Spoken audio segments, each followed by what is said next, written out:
My name is Devdutt Pattanaik, and I've spent the last 20 years writing on mythology. I'm trained in medicine, and I keep telling people that I'm not an academic, so I cannot give you, half the time I cannot give you references and cross-references. I try my best. But really, I like to tell stories to people to help them experience things in a way that they're not.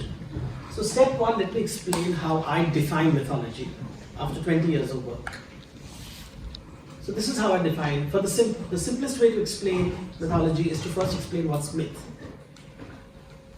So fact is everybody's truth, and usually it's measurable. Fiction is nobody's truth. Myth is somebody's truth. And mythology is somebody's truth expressed through stories, symbols, and rituals. So when we get access to people's stories, symbols, and rituals, usually that is inherited over generations, you get access to the way the community thinks or wants the community to think.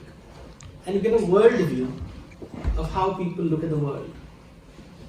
So the next couple of slides, before I actually talk, I want you to experience symbols that are over 1,000 years old. I think the oldest image here is about 1,000 years. Over the last 1,000 years, this art has appeared in different forms. They are not the most popular art, but they have been compiled over time. They exist. Sometimes in museums, and sometimes in real day-to-day life. And I want you to experience this and then see what it means, and then we'll go with that into a conversation. So, look at this image. This is from Seattle Museum. It's 10th century. It's from Odisha, eastern part of India. What you see on top is a man holding a bow. That's a man. That's not a woman. That's a man. But it is the grace of a woman, which is considered to be the sign of divinity. To be divine, the lines and the contours have to be feminine. They have the grace of a feminine. No six-pack ab. He's holding a bow in his hand, he's shooting arrows, and below him are two women. Not a man and a woman, but two women. Having a good time with each other, and struck by the arrows of Andarpa. Andarpa is the name for Cupid. Is shooting a love arrow at two women. This is part of a temple structure from Odisha 1,000 years ago. How do you interpret this image? Because there's no text associated with it. It's part of a temple. This 10th century is when temples started proliferating in India, stone temples.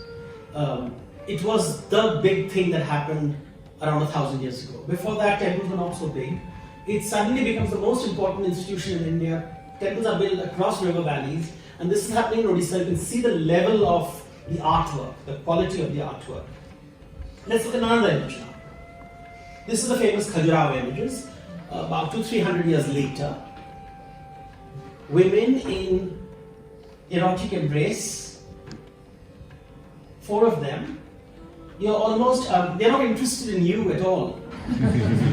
We are the intruders. We are watching something, but they are in their own world. Same thing in the previous image. It's not done for your benefit. You are witnessing something which is supposed to be private. It's not a display. It's not an exhibit. They are performing something. It's happening in the world and you are witnessing it. Something is happening between 4 women and you are witnessing it. This is from the Khajuraho calendar. This leaves nothing to the imagination. For someone who thought such images don't exist in India. Again, not for display. We are just witnessing it. What does it mean? We really don't know. It seems obvious, but maybe it's not. Maybe it's something else. This is from Chattisgarh, a little away. So this image is from the eastern part of India. This is from the central part of India. This is from the central part of India. This is from the central part of India. So between North and South India. This is what in contemporary language is called 69. I don't know what they called it then. As you can see, these are sexual images. Erotic, explicit, not done to titillate. They're part of temple structures, it's just there. It's not done to arouse you. It's just done there. It's part of, if I were to contextualize this art, you will find images of plants, you'll find images of animals, you'll find images of war, you'll find family images, you'll find poetry, you'll find gods, you'll find goddesses, demons, serpents, all kinds of images that you can imagine. And they're not necessarily in the central part of the temple, they're in the corners. It's just there. There are women going to collect water from a pond, there are women braiding their hair, there are women waking up, there are men going to war, there are men meditating, there are kings going on processions, and there are men doing 69. All things are happening simultaneously. This is the Madurai temple, this is 16th century, Meenakshi Madurai temple. I have actually photographed these images. These are I saw them myself. They're gigantic statues. They were 7 to 8 feet tall. On one side is a man, I'm sorry, the quality of the photo is not so great. It's a man dressed in a woman's posture. He's bent like a woman, and he is being a woman. On the other side is a woman with a beard.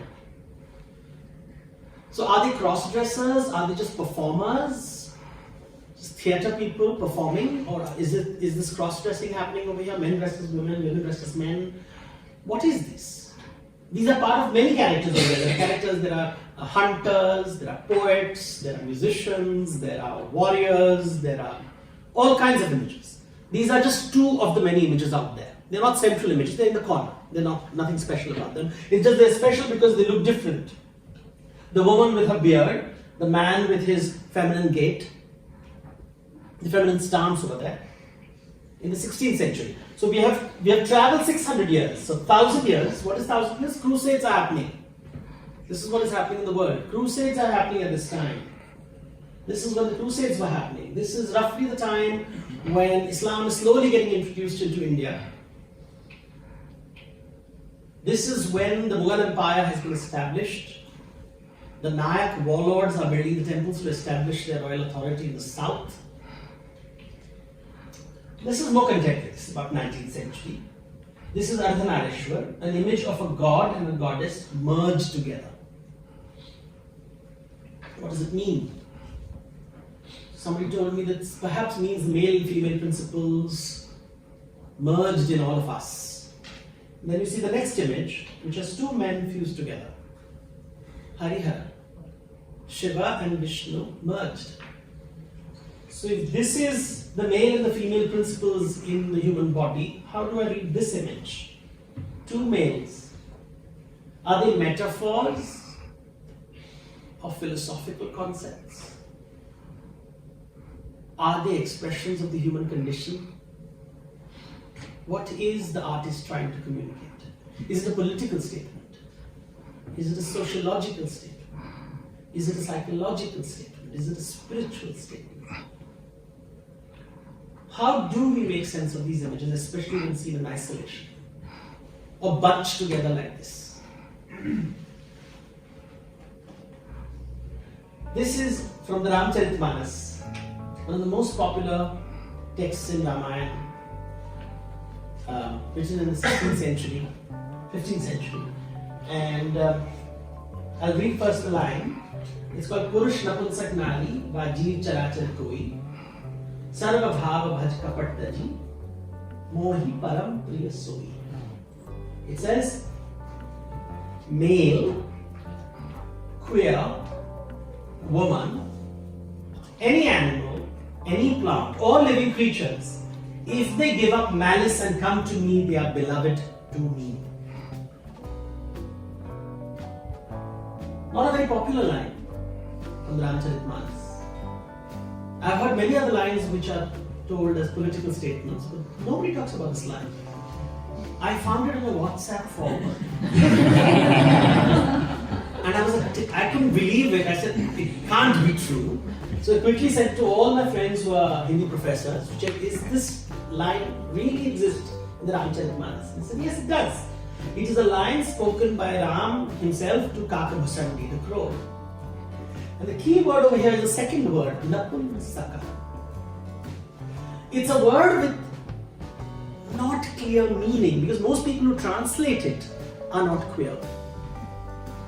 So they don't know what it means.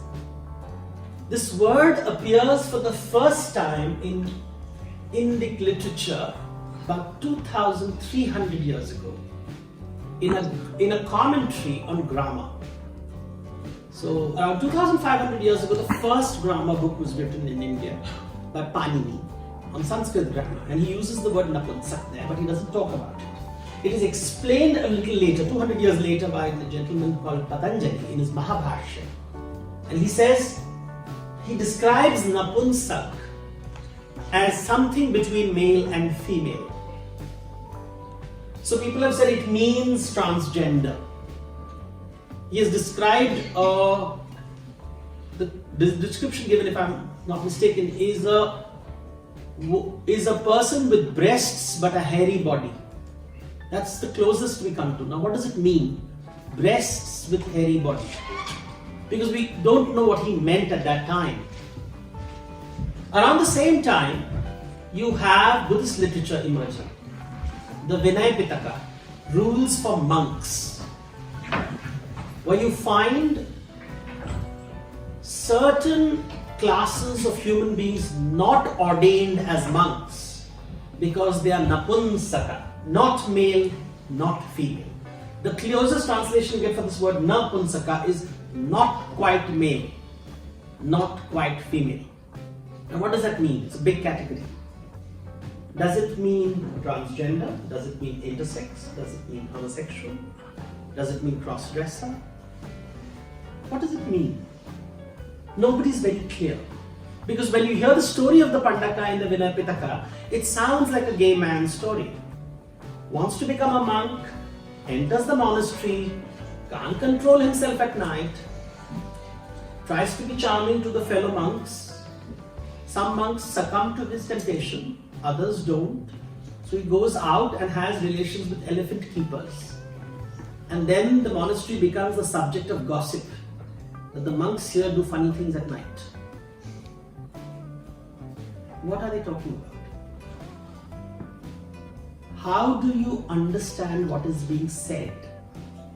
Because it's written in old language, Pali. It's a formal language, not a spoken language.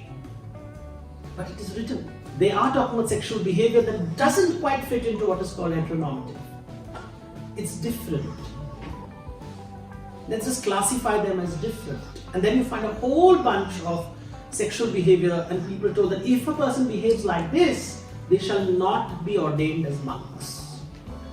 So you have reference to queer behavior emerging, not necessarily in the positive sense, but it is being acknowledged. So you find it in grammar textbooks 2,300 years ago. You start finding it in Buddhist literature. Around 1700 years ago, in Jain literature, you start finding texts which say human sexuality has to be considered differently. You have to see it from the physical point of view.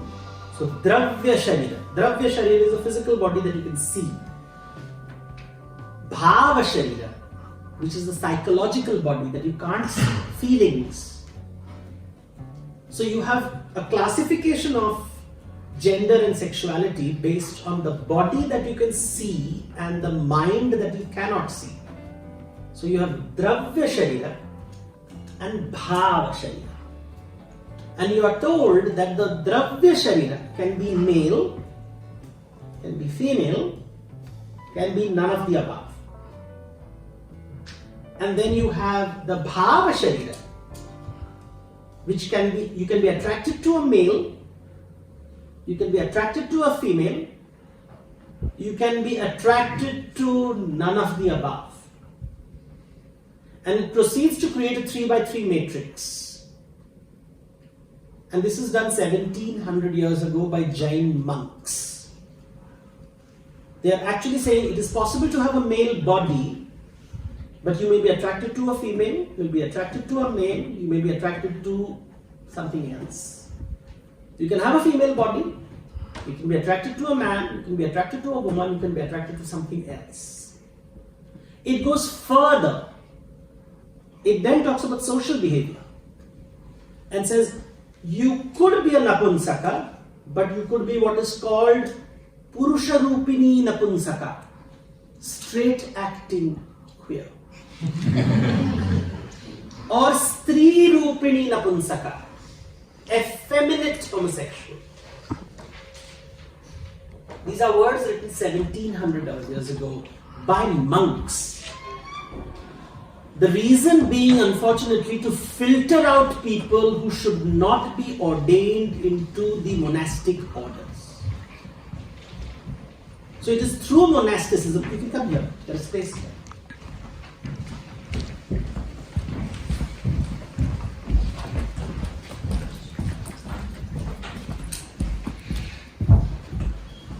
So you are accessing them through monastic orders, which are creating very strict rules about who can become a monk, who can go on the path of the Arhat. And you see a hierarchy is emerging, male being first, female being second, and the Napunsak being third. Politics aside, hierarchies aside, the fact is it is being acknowledged as existing in the world. So it's not just in the what we now call Hindu traditions, but you find this in Buddhism, you find this in Jainism. So that is Avatilokeshwara, that is from the Mahayana Buddhist traditions. So the early Buddhist traditions were not very kind to women. Women were kept at a distance. While they were allowed to enter the monastic order, which was a great revolution, there were still more rules for women than for men. The Theravada Buddhism, the old school it is called. And the women were allowed to enter, but they were always seen with suspicion. And they were seen as objects of temptation. It is only 1,000 years after the Buddha, somewhere around 500 AD, that you have the goddesses, the Buddhist goddesses emerging, Tara emerging as a powerful force. So it's the Tantric period. It is not in the old Buddhism. It is the later Buddhism, the Mahayana Buddhism, where women start to appear in very powerful forces. It becomes especially important in China because around that time, there was a Tang empress and she wanted to become powerful. And the only way to become powerful was to defy the Confucian lobby. And therefore she patronized Buddhism. And she built images of Avatilokeshwara in her own image. And the earliest images of Avatilokeshwara, which is androgynous and is based on her form, comes from this period roughly, 700 AD. And therefore you see this, again the stance is very feminine. That's Avatilokeshwara, it's almost androgynous. You really don't know. And that's when you start imaging a form, a particular body posture known as Tribhanga, which I will show you here. This is the Tribhanga. Look at this image of the male over there. He's standing bent. This is called the Tribhanga. You're bent, you're not standing straight, you're standing bent, literally not straight. It's a Tribhanga position. You start seeing the Buddha placed in this form. It's called the Padmapani pose. You see Sri Krishna in that position. So Krishna is always shown in this Tribhanga pose. It's a feminine stance, it's not a masculine stance. So you see androgyny creeping into conversations. This is a very masculine stance, but if you look carefully, the artist is struggling to show or not show the breasts, because this is the image of Mallinath. He is one of the Tirthankars who is considered to be feminine in some traditions, not in the Orthodox tradition. In the Orthodox Digambar traditions, it's a male image, and you know it's a woman because the symbol below where the flower is kept is a pot. It's a universal symbol of femininity, the pot. So that's how you know it's Mallinath. And there's ambiguity about gender. Is Mallinath, is it Mallika, is it a woman or a man? And again here, while it is a woman's body, the reason Mallinath has a woman's body is because he made a mistake. So the woman's body comes from a karmic error. In his previous life, he and his friends were fasting as monks because the Jainism is based on austerity. It's based on fasting, and they were all fasting for several days to earn good karmas. He fell ill and so fasted more than the others, and because he fasted more than the others, he obviously was elevated to a higher position, but because he did not inform his friends that he's fasting more than them, he got a female body. See the ambiguity in the story. You're not sure, is it a good thing? Is it a bad thing? How is the body being seen? So body is seen in many ways in these stories and has to be understood in that complex way. In Sikhism, which does not talk about queer identities at all, you find one Sakhi, which is like Apocrypha, where Guru Nanak Ji goes to Baghdad and meets a Sufi saint who is cross-dressing and connecting with the divine in a female form. And the conversation is, I'm paraphrasing, where Nanak Ji says that you don't need to be dressed this way to achieve the divine. What does he mean by that? Is he saying you shouldn't dress that way, or it's okay, doesn't matter? But there is no negative tone in that, whatever we have. Again, it's Apocrypha. We don't know whether it's historically accurate, but someone painted it, found it important enough to paint this image of Nanak Ji with the Sufi saint, the sheikh over there who's dressed, cross-dressing in Baghdad. And this would be what? 300-400 years old? This is a temple in Nepal. These are tantric shrines in Nepal, contemporary tantric shrines. You cannot enter these shrines unless these images there. This is called a kinnara. And kinna means what, and nara is male. So what male? What male? Napunsaka, not quite male. It has both male and female genitalia. This image has to be there in front of the goddess temple. So on one side of the image, I don't have the other image, it's a kankala sharira, it's only bones. On the other, it's only flesh. And flesh with both genders. So flesh and bone. And these have very different meanings. In the tantric traditions, they believed, and in Ayurveda for a long time, they believed that a man is born when the white seed of the man is strong. A woman is born if the red seed of the woman is strong.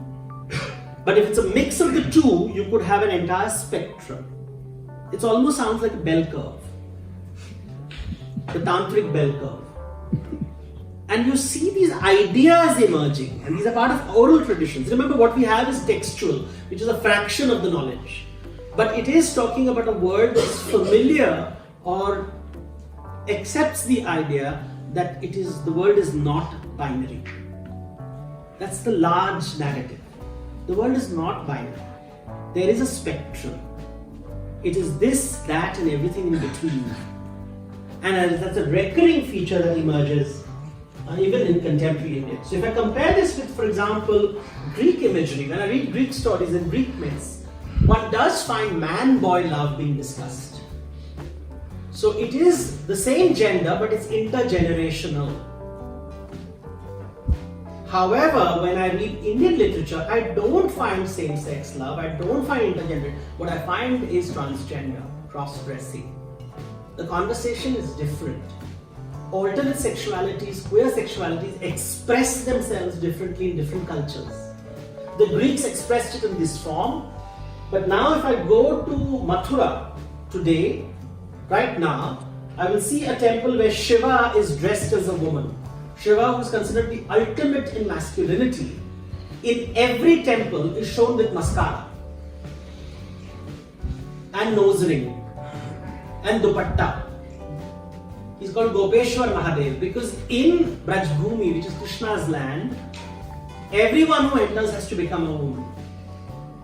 So even Shivji has to become a woman. He has to become Gopeshwar Mahadeva in order to enter that space. And you find these images everywhere. Family is going into the temple and you're saying, this is Shiva, and he's wearing women's clothes, and it's perfectly fine. Nobody discusses it, nobody talks about it, just accept it. The story, if you ask the priest, why is the Shiva dressed in this form? They say, because this is Mathura. Only Krishna is allowed to be male, everybody has to become female. And nobody finds that conversation odd. If you go towards Bengal, you will see an image of what's called Krishna Kali. That image over there on the far side is both Kali and Krishna simultaneously. And this on the left, this towards me, is what is called Gore Gwala Ki Leela.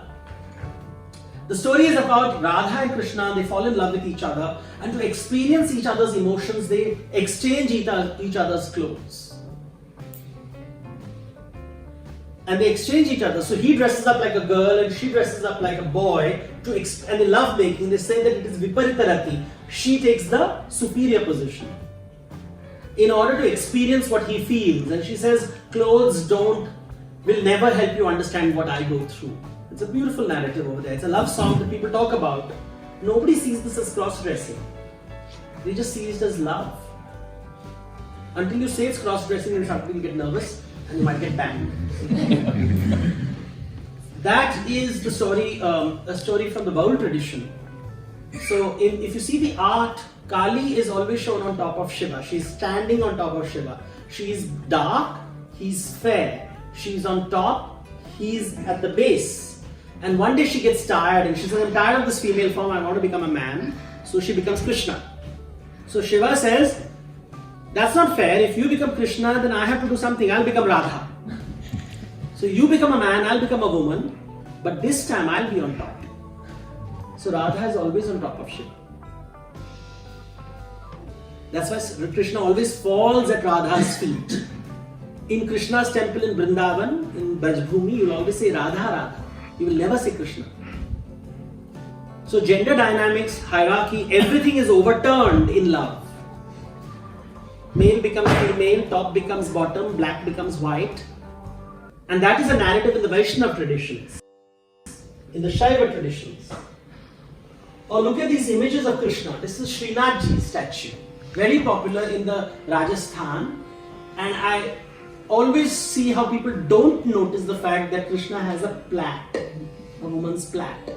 And that image over there is a contemporary Oriya sculpture. If you look, it's a 360-degree view.